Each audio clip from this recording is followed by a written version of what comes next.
ರವಿಚಂದ್ರನ್ ಅಶ್ವಿನ್ ಬಾಂಗ್ಲಾದ ವಿರುದ್ಧ ಟೆಸ್ಟ್ ಪಂದ್ಯದಲ್ಲಿ ಸಖತ್ತಾಗಿ ಬ್ಯಾಟಿಂಗ್ ಮಾಡಿ ಎಲ್ಲರ ಗಮನ ಸೆಳೆದಿದ್ದಾರೆ. ಇವರ ಬ್ಯಾಟಿಂಗ್ ನಮ್ಮ ಭಾರತಕ್ಕೆ ಬಲ ತಂದಿದೆ. ಹಾಗೆ ಇವರು ಎಲ್ಲ ದಾಖಲೆಗಳನ್ನ ಸಹ ಮುರಿದಿದ್ದಾರೆ.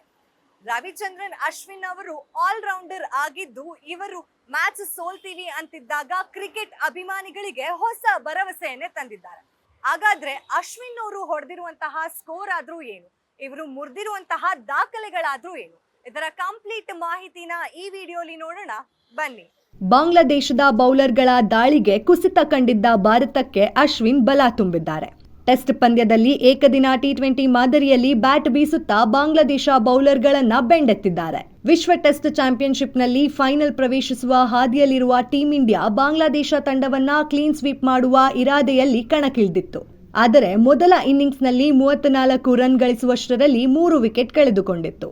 ತವರಿನ ಅಂಗಳದಲ್ಲಿ 8ನೇ ಕ್ರಮಾಂಕದಲ್ಲಿ ಕಣಕ್ಕಿಳಿದ ಅಶ್ವಿನ್ 108 ಎಸೆತಗಳಲ್ಲಿ ಶತಕ ಸಿಡಿಸಿದ್ರು.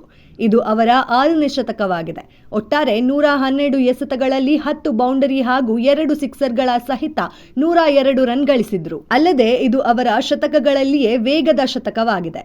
ಈ ಹಿಂದೆ ವೆಸ್ಟ್ ಇಂಡೀಸ್ ವಿರುದ್ಧ 117 ಎಸೆತಗಳಲ್ಲಿ ಶತಕ ಸಿಡಿಸಿದ್ರು. 58 ಎಸೆತಗಳಲ್ಲಿ ಅರ್ಧ ಶತಕ ಸಿಡಿಸಿದ ಅಶ್ವಿನ್ ಬಾಂಗ್ಲಾ ಬೌಲರ್ಗಳ ವಿರುದ್ಧ ಸಂಪೂರ್ಣ ಪ್ರಾಬಲ್ಯ ಸಾಧಿಸಿದ್ರು. ಜಡೇಜಾ ಜೊತೆಗೂಡಿ 8ನೇ ವಿಕೆಟ್ಗೆ 227 ಎಸೆತಗಳಲ್ಲಿ 195 ರನ್ಗಳ ಜೊತೆಯಾಟ ನೀಡಿದ್ರು. ಇದು ಬಾಂಗ್ಲಾದೇಶದ ವಿರುದ್ಧ 8ನೇ ವಿಕೆಟ್ ಟೀಂ ಇಂಡಿಯಾ ಪರ ದಾಖಲಾದ ಗರಿಷ್ಠ ಜೊತೆಯಾಟ ಆಗಿದೆ. 2000ರಲ್ಲಿ ಗಂಗೂಲಿ ಸುನೀಲ್ ಜೋಶಿ 121 ರನ್ಗಳ ಜೊತೆಯಾಟ ನಡೆಸಿದ್ದು ಇವರಿಗಿನ ದಾಖಲೆಯಾಗಿತ್ತು. ಈ ಶತಕದ ಮೂಲಕ ಅಶ್ವಿನ್ 8 ಅಥವಾ ಅದಕ್ಕಿಂತ ಕೆಳ ಕ್ರಮಾಂಕದಲ್ಲಿ ಹೆಚ್ಚು ಶತಕ ಸಿಡಿಸಿದ 2ನೇ ಬ್ಯಾಟರ್ ಎನಿಸಿಕೊಂಡಿದ್ದಾರೆ. ನ್ಯೂಜಿಲೆಂಡ್ ಮಾಜಿ ನಾಯಕ ಡೇನಿಯಲ್ ವಿಕ್ಟೋರಿ 5 ಶತಕ ಸಿಡಿಸಿದ್ರೆ ಅಶ್ವಿನ್ 4 ಶತಕ ಸಿಡಿಸಿದ್ದಾರೆ. ಪ್ರಸ್ತುತ ಟೀಂ ಇಂಡಿಯಾ 80 ಓವರ್ಗಳಲ್ಲಿ 6 ವಿಕೆಟ್ ಕಳೆದುಕೊಂಡು 331 ರನ್ ಗಳಿಸಿದೆ.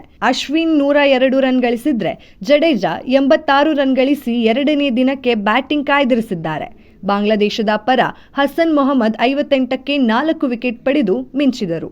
ನೋಡಿದ್ರಲ್ಲ, ಅಶ್ವಿನ್ ಹಾಗೂ ಜಡೇಜಾ ಸಖತ್ತಾಗಿ ಇಬ್ರು ಪಾರ್ಟ್ನರ್ಶಿಪ್ ಅಲ್ಲಿ ಒಳ್ಳೆ ಬ್ಯಾಟಿಂಗ್ ಮಾಡಿ ನಮ್ಮ ಭಾರತ ಸೋಲುತ್ತಿದ್ದಂತಹ ಸಂದರ್ಭದಲ್ಲಿ ಗೆದ್ದು ತೋರಿಸಿದ್ದಾರೆ. ಇದಾಗಿತ್ತು ಇವತ್ತಿನ ಸ್ಪೆಷಲ್ ಸ್ಟೋರಿ. ನೋಡ್ತಾ ಇರಿ ಗ್ಯಾರಂಟಿ ನ್ಯೂಸ್. ಕ್ಯಾಮ್ರಾಮನ್ ಪಂಪಪತಿ ಜೊತೆ ಚಂದನ. ಗ್ಯಾರಂಟಿ ನ್ಯೂಸ್, ಸುದ್ದಿ ಖಚಿತ, ನ್ಯಾಯ ನಿಶ್ಚಿತ.